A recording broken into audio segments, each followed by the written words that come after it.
자, 이번 시간에는 우리 다문화 사회 윤리 단원 배워보도록 하겠습니다.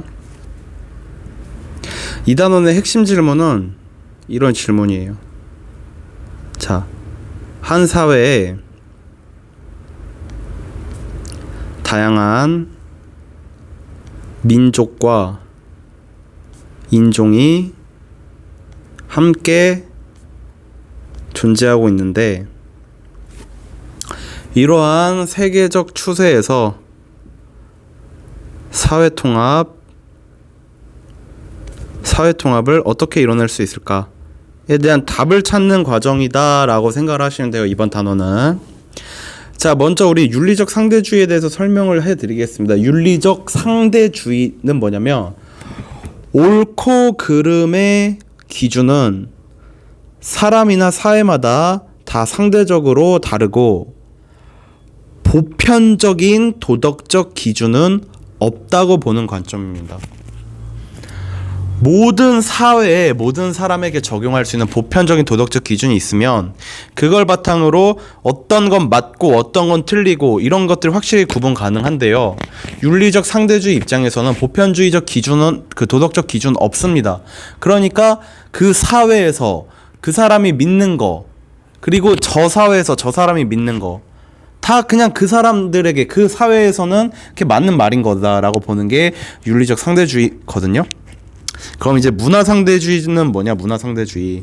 자, 그렇기 때문에 마찬가지로 문화별로 어떤 문화는 맞고 어떤 문화는 틀리다, 어떤 문화는 우등하고 어떤 문화는 열등하다, 이렇게 나눌 수 있는 보편적 기준은 없어요. 문화마다 그냥 상대적으로 다 다를 뿐입니다. 그 문화, 그 사회, 그 국가에서는 그 문화에서 나타나는 모습이 맞는 거예요. 그렇기 때문에 그냥 있는 그대로 인정하는 태도가 문화 상대주의적 태도다라고 보는 입장이고요. 이런 입장에서는 예를 들어 한국과 미국과 일본의 문화가 있으면 다 있는 그대로 인정, 그냥 평등한 관계에서 다 다를 뿐이다. 이렇게 평등한 관계에 다 다를 뿐, 이렇게 나타낼 수 있는 게 문화 상대주의적 입장입니다. 그 문화 절대주의적 입장은 어떤 입장이냐? 어떤 특정 문화를 절대적인 기준으로 삼아서 다른 문화를 평가하고 우등하고 열등함을 가리려는 태도인데요. 예를 들어 미국이라는 특정 문화를 절대적으로 기준으로 삼는다고 봅시다. 그리고 이제는 이 수직관계야, 수직관계. 이 미국보다 한국과 일본의 문화는 더 아래에 있다고 봅시다. 거기 이제 이 미국이라는 요건 컴마의 아래 거, 미국의 문화를 기준으로 한국과 일본의 그 문화, 그거는 미국에서는 안 그렇게 하는데, 그렇다면은 그 한국과 미국의 문화는 더 열등한 문화, 이렇게 보는 입장이 문화 절대주의적 입장입니다. 이와 관련된 문화 사대주의, 자문화 중심주의 읽어보세요. 그 다음에 이 부분에서 관용에 대해서도 알아야 되는데요. 관용은 뭐냐면, 요 다름을 인정하고 존중하는 태도를 관용이라고 합니다. 근데 관용에는 문제가 있어요. 어떤 문제가 있냐면, 관용을 하다 보면 그거 다르잖아 라고 하다 보면 우리가 분명히 불관용해야 될 것들이 분명히 생길 거예요. 살인이라든지 아니면은 뭐 자연 파괴 뭐 그런 것들 있죠. 그렇게 누가 봤을 때 보편적으로 불관용해야 할 것이 분명 있을 것인데, 그런 것까지도 다르다고 하면서 관용할 수 있는 위험이 있다 라는 입장까지도, 관용의 어떤 이렇게 문제가 있을 수 있다라는 것까지도 보도록 하고요. 자, 그 다음에 이제 본격적으로 다문화 사회에서 우리는 어떻게 사회 통합을 이뤄낼 수 있을까에 관련된 여러 가지 입장을 보도록 하겠습니다. 먼저 동화주의입니다. 동화주의는 뭐냐면, 이민자가 자기 출신국의 언어, 문화, 그런 특성을 포기하고 주류 사회의 일원이 되도록 하려 하며 소수의 비주류 문화를 주류 문화에 편입하고자 하는 입장. 즉, 그림으로 나타내면 수직관계요, 수직관계.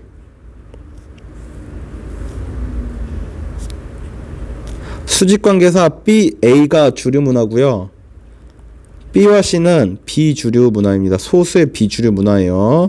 소수의 비주류 문화를 어떻게 포기하고 주류 문화의 일원이 되도록 편입할 수 있도록 포기하고 일원이 되도록 해야 된다라는 게 동화주의 관점이고, 자, 다문화주의 관점은 어떻게 될까라고 했을 때 한 사회 안에 다양한 문화를 대등하게 평등하게 인정하고 문화 간 조화와 공존을 추구하는 입장으로 라고 나와 있죠. 즉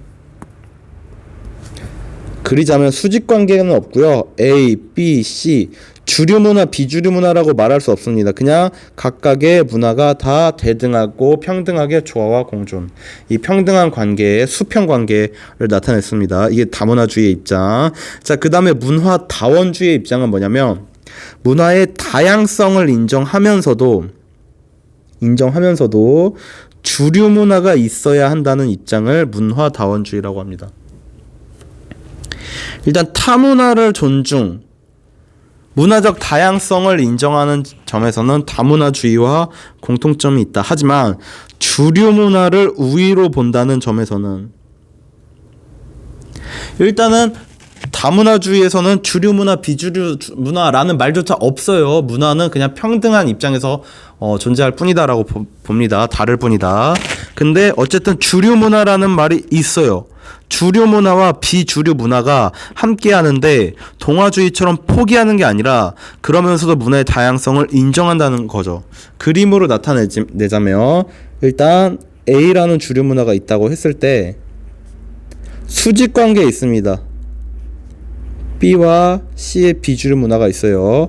근데 이때 B와 C의 비주류 문화를 포기하도록 하는 게 아니라 이 상태로, 이런 수직관계의 상태로 주류 문화의 우위를 인정하면서 이것이 함께하는, 이 다양성을 인정하면서 함께하는 방향에서 사회통합을 이뤄내자 라는 문화다원주의 입장. 자, 우리 세 가지 입장 배웠어요. 동화주의, 다문화주의, 문화다원주의. 그렇다면 각각의 관련 모형들, 이런 사회통합 모형들에 대해서 보자면 처음에 용광로 이론이 있습니다. 용광로 이론. 자, 용광로 이론이 뭔가요?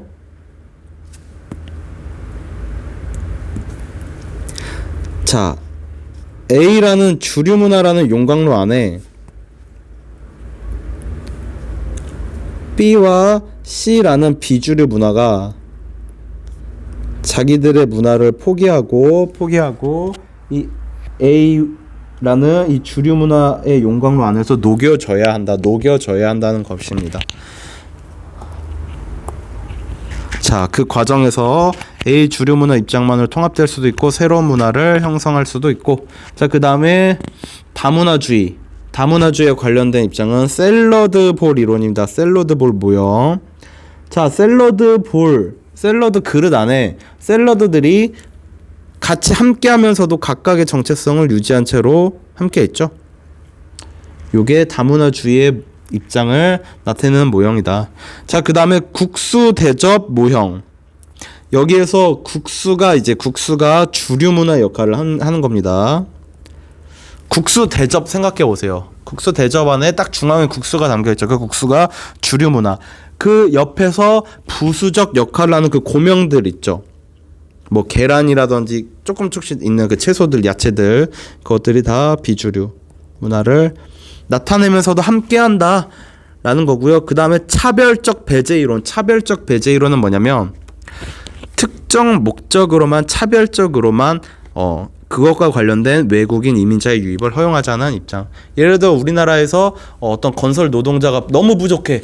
그러면은 그 건설 노동자에 한해서만 우리 이민자들을 받자. 이런 게 차별적 배제 이론 그 모형에 해당될 수가 있을 겁니다. 자, 그 다음에 종교와 관련돼서 우리 엘리아드 전에 도킨스와 한스킹부터 보도록 합시다. 자, 도킨스는 진화론자입니다.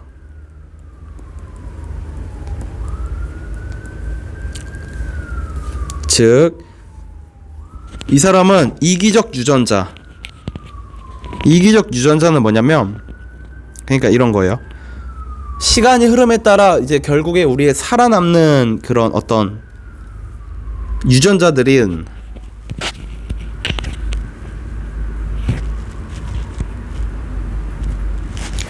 자, 봅시다. 자, 도킨스는 진화론자입니다. 진화론자. 도킨스는 이렇게 얘기를 해요. 생명들의 다양성과 복잡성, 지금 현대에서 우리가 볼 수 있는 생명들의 다양한 생명들은 자연 선택을 통해서 계속 진화해 온 것이다. 우리가 보는 초자연적 현상이라는 것도 사실은 자연 현상일 뿐이다. 모두 다 과학으로 설명 가능하다. 하면서 나타낸 썼던 책 중에 보세요. 만들어진 신조차 앞에 만들어진 어떤 인간의 필요에 의해 만들어졌거나 어쨌든 인간의 과학으로 전부 다 해석 가능한 그러한 초자연적 현상, 그것도 하나의 자연 현상일 뿐이다를 나타내는 말이고요. 자, 한스킹. 종교 간의 대화 없이 종교 간의 평화 없고 종교 평화 없이는 세계 평화도 없다.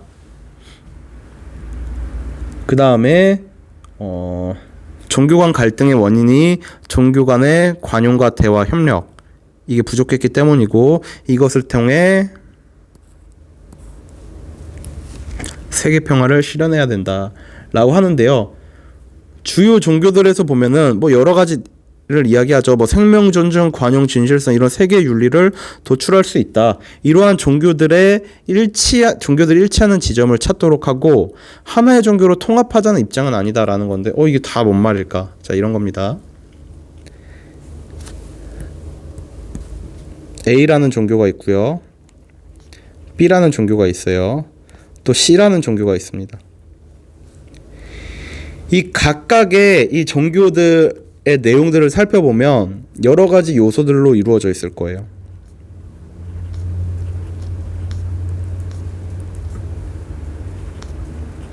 그런데 이제 이 밑에서 보세요. 세계 윤리, 뭐 생명 존중, 관용, 평등 이러한 분명히 우리가 공통점 지점, 종교들이 일치하는 지점이 존재할 거예요.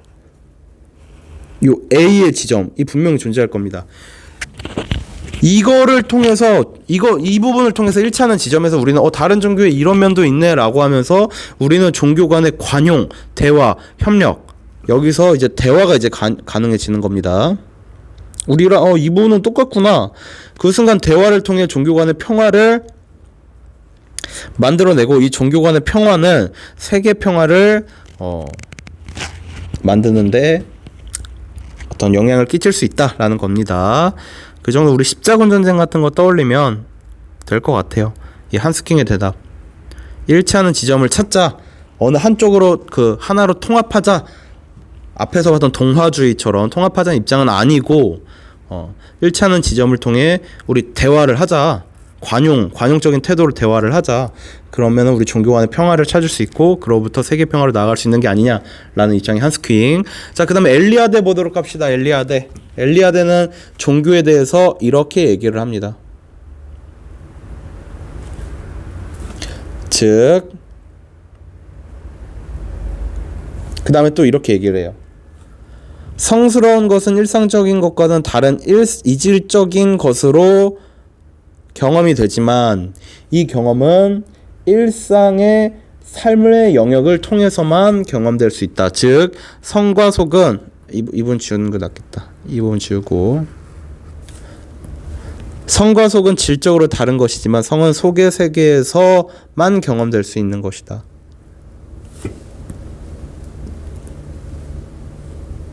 자, 봅시다. 성과 속은 이질적 세계에 속해 있다. 즉 속은 어떤 우리가 살아가는 요 세속적 일상 세계. 그리고 저 성은 어떤 초월적 세계. 신성한 절대적 존재, 신이 있는 곳. 분명히 이질적인 것이지만 우리는 종교라는 현상을 알 때 이 신성한 절대적 존재를 우리가 체험할 때는 그때는 요 신성한 절대적 존재가 우리가 살아가는 요 일상 세계 속에 나타났기 때문이다. 요 성스러운 존재가 이 세속적 일상 세계에 현현하다, 나타났기 때문이다 라는 겁니다. 그때 이 성현을 경험할 수 있는 건 누구냐면 종교적 인간이다. 이 세속적 일상세계에서 어떻게 나타날까라고 하면은 돌이나 나무 같은 자연물에서부터 예수라는 우리 인간 존재에게 투영되기도 한다라고 이제 이야기를 하는데,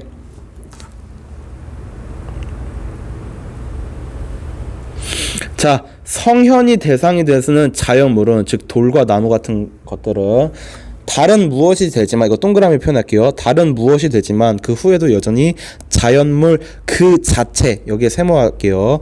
자연물 그 자체에다가 방점 찍으세요. 로 남아있다. 성스러움이 드러난 돌이나 나무 자체 세모를 신 동그라미로 받아들이지는 않는다. 자연물 그 자체의 방점을 숭배의 대상으로 여기지는 않는다. 자, 이 말은 뭐냐면, 자, 돌이나 나무, 그 중에서 선생님 돌이라는 자연물로 얘기를 해볼게요. 이 돌은 두 가지 의미로 드러날 수가 있어요. 하나는 일상적인 것, 그냥 돌, 아무데나 굴러다니는 돌, 자연적인 것. 그런데 그러한 돌이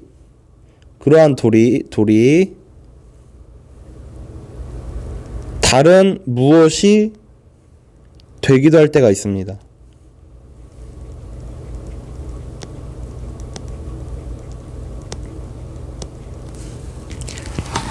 마치 이렇게 설명하면 좀 이해하기 좀 그럴 수 있는데, 이런 느낌으로 생각해 봅시다. 여러분 어떤 영화 같은 거 보세요. 막 그런 과학 영화를 보다 보면은, 아니면은 그런 막 최신의 어떤 SF 영화 이런 걸 보다 보면 사물들 있죠. 심지어 볼펜 같은 것도 그냥 평상시에 볼펜 쓰는 기능인데, 이 볼펜에 갑자기 이제 과학기술이 발전된 사회야. 이 볼펜 어떤 딱 키를 누르면 거기에 화면이 확 하고 떠요. 화면이 뜨면서 다른 사람이랑 통신을 할 수가 있어. 그런데 또 버튼을 딱 누르면 그 화면이 꺼져요. 화면이 꺼지면 다시 펜의 기능, 그냥 펜일 뿐이야. 펜 그 자체. 근데 그 버튼을 눌러서 화면이 딱 그 펜의 위에서 화면이 딱 나오면서 그걸 통해 통신할 때는 또 다른 무엇으로서의 어떤 기능이 있는 거죠. 즉 신성한 것, 돌이 신성한 것, 초자연적인 것으로서 받아들여질 때는 성스러운 절대적 어떤 신적 존재가 나타날 때, 우리 일상생활 속에 있는 이 돌에 나타날 때, 성현의 의미, 성현이 일어날 때 그 돌은 다른 무엇, 동그라미가 되는 겁니다. 동그라미. 근데 일상적인 것은 이제 돌 그 자체의 방점입니다. 돌은 돌일 뿐입니다. 이때 요 위에 있는 성현의 의미에서는 숭배의 대상이 될 수 있지만, 요 밑에 있는 일상적인 것, 돌 그 자체는 요 의미일 때는 숭배의 대상이 될 수는 없다는 겁니다. 자, 그 다음에 밑에 봅시다. 비종교적 인간, 세속적 인간은 탈신성화, 초월적인 것 거부, 성과 속의 분리를 지약하고 종교의 속박에서 벗어나야 자유롭고 주체적인 삶을 살 수 있다고 생각한다. 하지만 이렇게 나와 있죠. 이 말은 뭐냐면, 이렇게 얘기를 합니다. 엘리아드는 원시인과 현대인을 이제 비교합니다. 원시인은 우리 토테미즘, 애니미즘 떠올려 보세요. 종교적으로 살아갑니다. 종교적 인간으로서 살아가요. 근데 현대인은 이제 과학기술의 발달, 우리 이성의 발달로 인해서 비종교적이고, 이제 종교적인 그러한 모습들은 다 버려요. 이제 다 과학으로 설명 가능하고 막 이러면서 비종교적이고 그냥 단지 세속적 일상세계에서 살아가는 그러한 존재, 즉 현대인은 성과 속에서 성과 속이 분리되어 있다고 보면서 요 성의 세계를 날려버려, 요걸 제거해버리고 단지 세속적 일상세계에서 주체적이고 자율적인 삶을 살아가는 것을 중요하게 여겨요. 그러한 삶을 추구를 합니다. 즉 비종교적 인간은 요 성현을 인정하지 않습니다. 그런데 엘리아드가 봤을 때는 실제적으로는 어떠냐? 비종교적 인간은 분명히 그래요. 그렇지만 엘리아드 자기가 봤을 때는 왜 이런 말을 할까? 왜 이런 말을 할까라고 할 때는 이렇게 볼 수 있기 때문입니다. 우리 탄생을 할 때는 예를 들어 한국 보세요. 돌잔치를 하죠. 외국 어느 나라에서도 결혼할 때 결혼식을 하고요. 죽을 때는 모양만 바뀔 뿐이지 구체적인 어떤 그 형태만 바뀔 뿐이지 이런 식이 있습니다. 이런 의식이 존재를 해요. 이 말은 뭐냐? 일상적인 것과는 다른, 사실은 돌잔치, 탄생은 탄생 그 자체일 뿐이고요. 결혼은 결혼 그 자체일 뿐이고요. 죽음은 죽음 그 자체일 뿐이에요. 근데 우리는 이것과 관련돼서 돌잔치, 결혼식, 장례식이라는 어떤 의식을 하죠. 즉 다른 무엇으로서 받아들이기 때문에 어떤 의식을 치르는 겁니다. 즉 다른 어떤 특별한 의미를 부여한다는 차원에서 비종교적 인간까지도 모든 인간은 사실은 종교적 존재라고 할 수 있다. 물론 비종교적 인간은 그렇지 않다고 얘기하겠지만,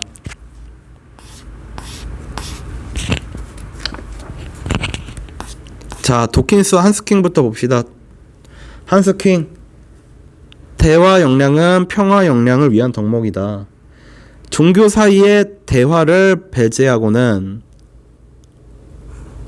종교 사이에 어떠한 평화도 불가능하고 그러면 세계 평화도 불가능하다. 근데 그 앞에 신학적인 기본 연구라고 나와 있네요. 신학적인 기본 연구가 또 앞서서 필요하다라는 건데, 신학적인, 자 보세요, 이런 겁니다. 아까 전에 종교 A, 종교 B, 종교 C가 있으면 이 A, B, C 이런 요소들을 파악하려면 신학적 연구가 있어요. 그 종교 연구가 있어야 되죠. 신학적 연구라는 말은 이 의미고요. 이렇기 때문에 우리는 일치하는 지점을 찾을 수가 있습니다. 연구하고 나서 여기에서 우리가 분명히 종교가 다르지만 갈등하지 않고 일치하는 지점이 있구나. 여기에서 우리는 대화와 협력, 관용의 자세가 가능하다. 그렇기 때문에 이 일치하는 지점에서 종교 사이의 대화, 그 다음 종교 사이의 평화, 그 다음 세계 평화로 나아갈 수 있겠다라는 게 한스킹의 입장이고요. 자, 그 다음에 도킨스는 어떤 얘기를 하냐? 자연은 단순히 과학의 연구 대상일 뿐이다. 종교적 의미란 없다.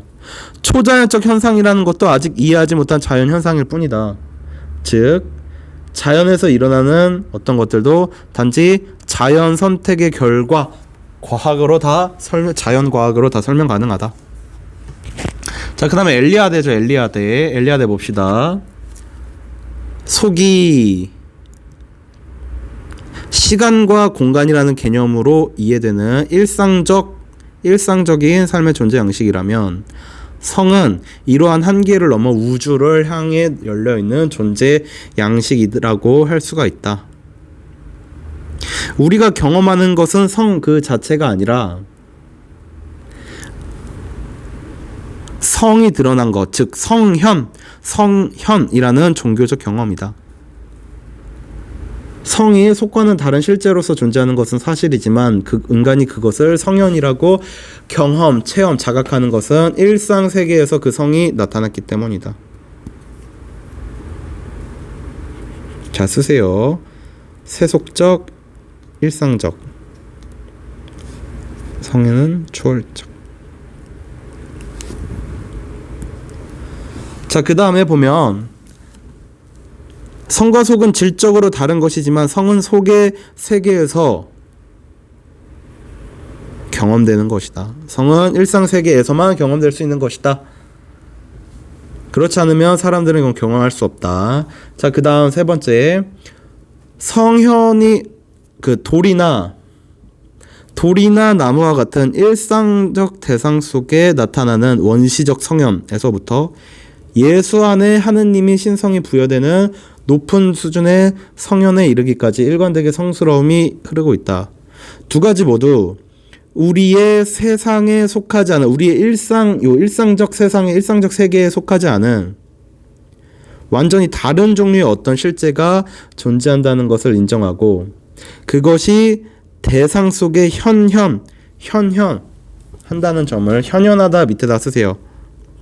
현현 나타나다. 현현 나타나다. 그렇게 나타나기 때문에 평범하고 일상적인 대상 속에 갑자기 경험하는 영원한 것에 대한 감각, 통찰, 이것이 일상생활 속에서의 경험이다. 성현의 어떤 체험이다 라고 나와 이제 표현하는 거고요. 자, 성현의 대상이 되는 모든 것은 다른 무엇이 되면서도 그것을 둘러싼 우주적 환경이 계속해서 참여하기 때문에 여전히 돌 그 자체로 남아있다. 이거는, 자, 이 표현은 돌이라고 바꿉시다. 돌. 성현의 대상, 어떤 성스러운 신이 나타나는 대상, 이제 돌에 이제 신이 투영되는 거예요. 성현이 대상이 되는 돌은 다른 무엇, 자, 동그라미, 다른 무엇이 되면서도 그것은 여전히 자연 환경 속에 존재하는 돌 그 자체 방점으로 남아있다. 자, 그 다음에 성스러운 돌을 쭉 읽어보시고요. 이런 거죠. 자, 성과 속이 분명히 이질적인 것이지만 우리 요 성이 세속적 일상세계에서 나타나기 때문에 성현이기 때문에 우리는 그 성현을 체험할 수 있는 건데, 즉 일상세계에 있는 요 돌이, 요 초월적 저 신이 일상생활의 돌을 통해서 나타날 때, 그때의 그 돌은 다른 무엇이 되는 겁니다. 이때 특별한 의미를 담은 다른 무엇이 되는 거죠. 아까 얘기했죠. 우리 영화 보면은 펜, 어떤 버튼을 눌러요. 갑자기 여기에 화면이 뜨더니만 사람이랑 통신을 하는, 그때 그 펜은 다른 무엇입니다. 이때는 종교적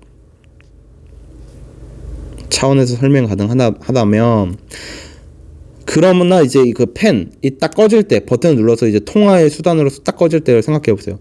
그때의 돌은 또 펜은 그냥 펜 그 자체로 돌아오는, 즉 돌도 성현, 그 어떤 신이 돌에게서 자신의 모습을 투영할 때 돌은 다른 무엇이 되지만, 그러면서도 또 돌은 돌 그 자체로서 존재한다고 볼 수 있죠. 즉 종교적 의미를 담고 있는 다른 무엇이 되면서도 일상적 의미를 담고 있는 돌 그 자체로서 남아 있는 겁니다. 이것이 거기에 나와 있는 설명이에요. 그래서 쭉 읽어보시고, 자, 종교적 인간은 우리의 세상에 속하지 않은 어떤 실체가 자연의 대상 속에서 현현 나타나는 사건에 마주칠 때 우리는 최고의 정신성에 도달한다. 와 하면서 이제 깨어나는 거죠. 종교적 인간에게 자연은 단순한 자연이 아니라 종교적 의미로 충만해 있다.